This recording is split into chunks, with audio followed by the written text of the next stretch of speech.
We're going to look at how SOLIDWORKS PDM Standard manages Toolbox and standard library components.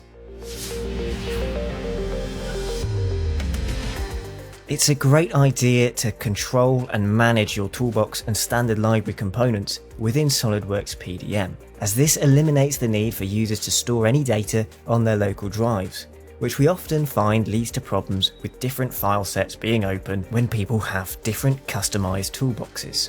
They're not synchronized across each other's drives.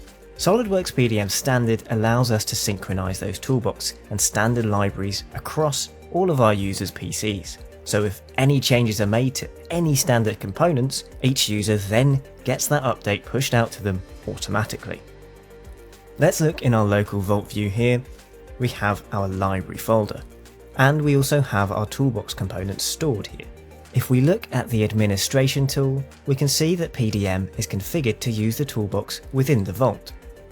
And what that means is that when users come to work with toolbox components inside of SOLIDWORKS, this is all controlled within the administration tool. All users with Toolbox pull the components from the same location. So when we look at using our Toolbox, we're going to be using libraries from within the Vault, so everyone is pulling in the same fasteners. What that also means is that we can control who has access to making changes to the Toolbox.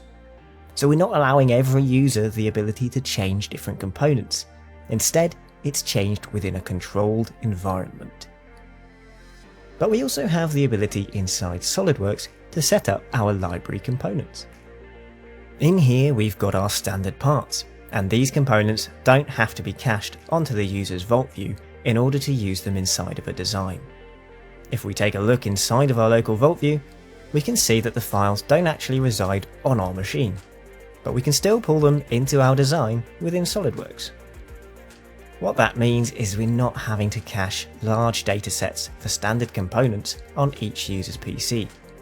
By enabling SOLIDWORKS PDM to manage our standard components and toolbox files, it means everyone with access to the Vault is pulling from the same pool of fasteners. We're also able to exclude toolbox components and fasteners from the copy tree function, so when we're copying data, we're not duplicating any of our library components.